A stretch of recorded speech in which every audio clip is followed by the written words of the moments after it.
नमस्कार दोस्तों, स्वागत है आपका इस एक और नए वीडियो में। तो फिलहाल आपको सभी को लग रहा है कि कहीं ना कहीं एडवोकेट को कुछ नहीं सिखाया जा रहा है।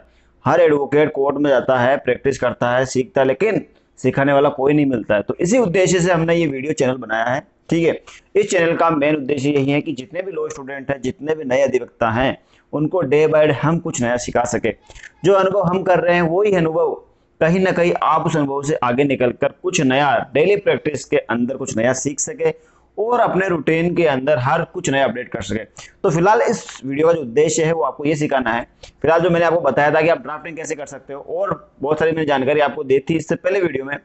इस वीडियो का खास उद्देश्य जो ये है वो है कि एक लॉ स्टूडेंट जब एनरोलमेंट होकर एडवोकेट बनता है और नया नया अधिवक्ता बनता है तो कैसे वो अपनी इनकम जनरेट कर सकता है।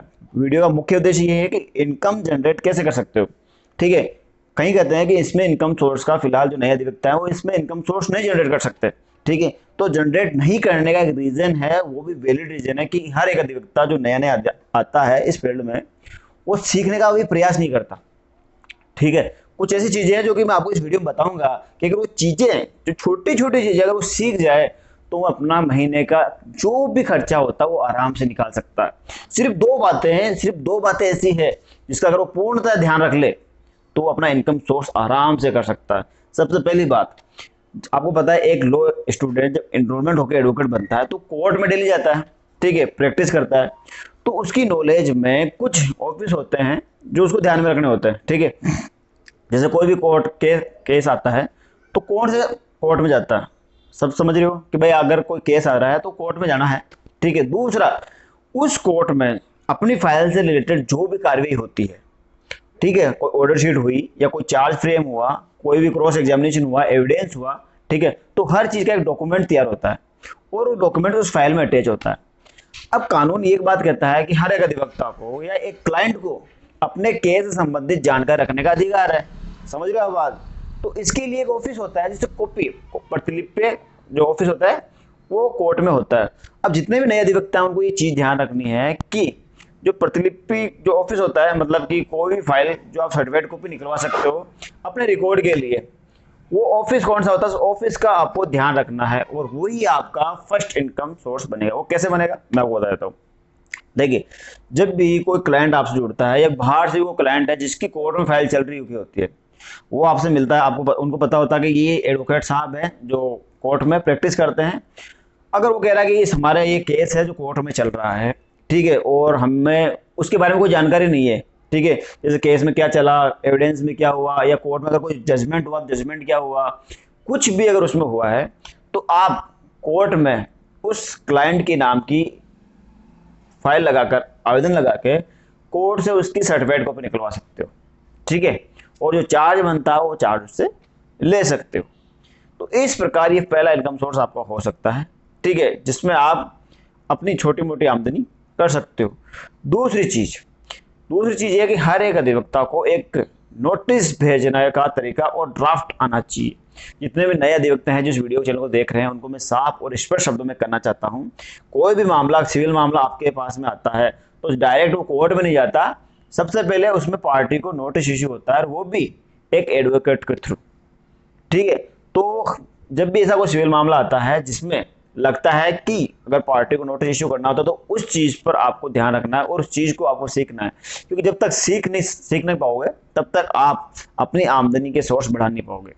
एक बार आप सीख गए तो फिर आपको पैसे और इनकम सोर्स दोनों ही जनरेट ऑटोमेटिक होने लग जाएंगे। क्लाइंट आपसे जुड़ेगा, आपसे काम करवाएगा।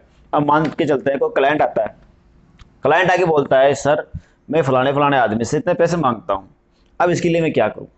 तो इसके लिए ये नहीं कि डायरेक्ट आप कोर्ट जाओ और कोर्ट में डायरेक्ट सूट फाइल करो, ऐसा बिल्कुल भी नहीं है। ठीक है, हाँ, कोर्ट भी ये कहता है कि जब भी कोई भी मुकदमा होता है, सिविल मुकदमा, तो उससे पहले पार्टी को इश्यू, मतलब नोटिस इश्यू करना होता है। ठीक है, उससे एक बार विधिक नोटिस भेजकर आप उससे मांग करो, वो देता है नहीं देता वह, या फिर उसके जवाब में वो क्या कहता है। तो जब भी ऐसी कोई पार्टी आपके पास में आवे तो आप एक विधिक नोटिस, लीगल नोटिस उसका तैयार करें और पार्टी को इश्यू कराए। जब भी कोई एडवोकेट किसी भी पार्टी का लीगल नोटिस तैयार करता है तो उसकी फीस कम से कम 1100 रुपये, 2100 रुपये, 5100 रुपये, मतलब जो एडवोकेट होता है उसकी पोजीशन के हिसाब से वो वसूल करता है या लेता है, उसकी फीस होती है वो चीज़। तो ये चीज़ नए अधिवक्ता है उनको ये चीज़ सीखनी चाहिए और इस पर कमांड बनानी चाहिए। ठीक है, जब भी कोई लीगल नोटिस प्रारूप करने का मौका मिलता है आपको, तो आप उस चीज में देख के फैक्ट ढूंढे, नए नए और तरीके ढूंढे कि इसमें क्या और अटैच कर सकते हैं, किस तरीके से इसका लीगल ड्राफ्ट तैयार किया जा सकता है, किस प्रकार इसमें और सुधार किया जा सकता है। एक मजबूत लीगल नोटिस बनाने के लिए आपको कई तरीकों से जुगाड़ करना होता है और सीखना होता है। कानूनी जो शब्द है, दमदार जो वजनदार जो शब्द है, उनको आपको लेना होता है, कैप्चर करना होता है और वहां पर ढालना होता है। ठीक है, और हर एक चीज फॉर्मल तरीके से उसमें एक फॉर्मल ड्राफ्ट के रूप में ढाली जाती है। ठीक है, तो अगर आप इस वीडियो में मैं अभी आपको एक लीगल नोटिस, ठीक है, पार्टी को कैसे लीगल नोटिस का ड्राफ्ट कैसे बनाया जाता है, ठीक है, मैं खुद आपको अभी वो चीज़ तो समझा दूंगा, लेकिन दूसरी जो पहली चीज़ मैंने आपको बताई थी वो आपको कोर्ट से सीखनी है। लेकिन फिर भी अगर आपको लगता है कोर्ट में आपको सिखाने वाला कुछ कोई भी नहीं है, तो आप कमेंट बॉक्स में एक बार ढाल दीजिए, मैं आपको वो भी प्रक्रिया समझा दूंगा अपने अगले नए वीडियो में। अगर आप ये चीज़ मेरे को बताओगे कि साहब वहाँ पर तो मेरे को सिखाने वाला नहीं है, तो आप बता दीजिए कि इसमें जो कॉपी जो प्रतिलिपि ऑफिस होता है उसमें आवेदन कैसे करना होता है और किस तरीके से उसको ध्यान में रखना होता है, और एक सर्टिफाइड जो कॉपी होती है वो किस प्रकार निकलवाई जाती है, तो इस चीज़ का वीडियो में मैं बना दूंगा। सेकंड चीज़, एक लीगल नोटिस जो भी यंग एडवोकेट हैं जो प्रैक्टिस में नए हैं, ठीक है, उनको साल 1.5 साल या 1 साल भी हो गया है या 6 महीने भी हुए हैं, तो उनको ये चीज़ें बहुत कंपल्सरी है सीखने की। ठीक है, लीगल नोटिस का प्रारूप क्या होता है, कैसे ड्राफ्ट होता है, कैसे भेजा जाता है। तो अब बिना देरी के मैं आपको चले चलता हूँ अपने सिस्टम पर, जहां आपको ये बताया जाएगा कि एक लीगल नोटिस का ड्राफ्ट कैसे होता है और लीगल नोटिस कैसे तैयार किया जाता है। तो बिना देरी के आ जाइए आप। तो जैसा कि आप देख सकते हो, आप आ गए मेरे इस डेस्कटॉप पर। तो मैं किसी भी एक लीगल नोटिस को देख लेता हूँ और आपको समझाने के प्रयास से आपको दिखा देता हूँ। ये जैसे कि मैं ये खोल लेता हूँ। अब जैसा कि आप ये देख रहे हो, आपको चीजें क्या समझनी है, तो जूम आउट कर देता हूँ। एक लीगल नोटिस किस प्रकार से तैयार किया जाता है, देखिए आप देख पा रहे हो, ये ऊपर आप देख रहे हो एक अधिवक्ता का नाम, प्रेषक के रूप में एक अधिवक्ता का नाम आता है। ठीक है, उसका एड्रेस आ जाएगा, ठीक है, उसके नाम, उसका एड्रेस, उसका प्रेषक। ठीक है, अब उसके नीचे आएगा प्रेषिति। ठीक है, प्रेषिति में उस व्यक्ति का नाम आएगा जिसको आप नोटिस भेज रहे हो। आप देख सकते हो किस व्यक्ति को मेरे को नोटिस भेजना है, सलमान खान जो भी है। ठीक है, यहाँ पर आपको ये देखना है कि इनको भेजना है। अब आप ये देखिए क्या भेज रहे हो, कैसे भेज रहे हो, नोटिस जरिए रजिस्टर्ड एडी के माध्यम से भेजा जा रहा है। ठीक है, महोदय, मेरे पक्षकार जो भी है, दिनेश नोगिया पुत्र पूर्णमल जो भी है, वहां से इनका नाम, एड्रेस देखो, मेरे पक्षकार नाम, उनके पिताजी का नाम, उनकी जाति, उनके निवासी और उनका जिला, और वो राजस्थान मतलब वो किस स्टेट से है की ओर से आपको ये जो विधिक नोटिस देकर सूचित किया जाता है कि अब इनके जो पैरा होते हैं वो यह है कि आप प्रतिपक्षकार है, मेरे पक्षकार आपस में काफी अच्छे दोस्त हैं और आपसे मेरे पक्षकार की अच्छी जान पहचान है। ठीक है, तो ये नोटिस है जो मांग, धन वसूल की मांग के लिए बनाया गया है, तो उस हिसाब से ये है। ठीक है, पैरा 2 नंबर आप देख सकते हो कि यह है कि मेरे पक्षकार ने आप प्रतिपक्षकार को रुपयों की अति आवश्यकता होने पर एवं आप द्वारा रकम उधार मांगने पर मेरे पक्षकार ने आपको इस डेट को 1 लाख रुपए, ठीक है, और इस डेट को 1.5 लाख रुपए 50,000 रुपए दिए। ठीक है, तीसरा पैरा यह है कि आप प्रतिपक्षकार द्वारा उधार ली गई रकम आपको आवश्यक कार्य होने के कारण कुल रकम 2,50,000 रुपए, जो कि मेरे पक्षकार ने आप पक्षकार को विश्वासिक तौर पर आर्थिक मदद करने वापस आप द्वारा 1 महीने की जरूरत होने पर वापस लौटाने का वादा करके लिए थे। चौथा पैरा आप देख सकते हो यह है कि आप प्रतिपक्षकार ने उक्त रकम 1 महीने में वापस लौटाने का वादा किया था, जिसके परिणाम स्वरूप मेरे पक्षकार ने एक दोस्त होने के नाते वैश्वासिक तौर पर मदद करने की इच्छा से आपकी सहमति के लिए पैसा उधार दिए थे।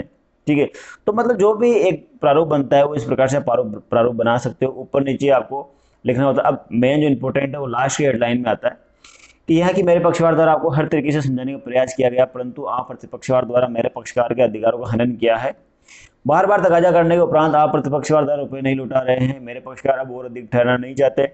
उन्होंने मुझे आपके विरुद्ध इसके लिए कानूनी कार्रवाई करने की हिदायत दी है, मगर कोई भी कानूनी कार्रवाई करने से पूर्व एहतियातन तौर पर आपको यह नोटिस दिया जा रहा है। अतः आपको रजिस्टर्ड एडी के सूचित किया जाता है कि आप इस नोटिस की प्राप्ति के 15 दिन की अवधि में मेरे पक्षकार की आप में असल बकाया रकम जो भी है 2.5 लाख रुपए, 50,000 रुपये जो भी है, आज दिन तक का ब्याज सहित एवं इस नोटिस का खर्च रकम 1100 रुपये, ठीक है, मेरे पक्षकार को बाय रसीद अदा करें, अन्यथा बाद गुजरने उक्त म्याद आपके विरुद्ध इसके लिए सक्षम न्यायालय में कार्रवाई की जाएगी, जिसके तमाम हर्जे एवं खर्चे की जिम्मेदारी आपकी होगी। जो सूचित रहे नोटिस की पालना करें, नाम, स्थान, हस्ताक्षर, अभिभाषक, ठीक है, और साथ ही साथ नीचे आ जाएगा इस नोटिस की एक प्रति अग्रिम कार्यवाही हेतु मेरे कार्यालय में सुरक्षित रख ली गई है। तो ठीक है, अब इसको मैं दिखा देता हूँ आपको। तो ये एक लीगल नोटिस है, ठीक है। इस लीगल नोटिस को आपको लीगल पेज पे, जो कि लीगल पेज होता है, मैं आपको बता देता हूँ, ये एज लेआउट, मार्जिन, साइज, ये लीगल 8.5 इंटू 14 इंच, ठीक है, इस पेज में आपको निकलवाना होता है। तो ये एक लीगल नोटिस है जो कि अगर आप तैयार करवाते हो तो इसमें आप अच्छे से ड्राफ्ट करके अगली पार्टी को नोटिस भेज सकते हो, जिससे अगर पार्टी को इससे कहीं ना कहीं लाभ होता है तो आपको इससे क्लाइंट बेस भी मजबूत होगा और साथ ही साथ अपना इनकम सोर्स कर सकते हो, ठीक है।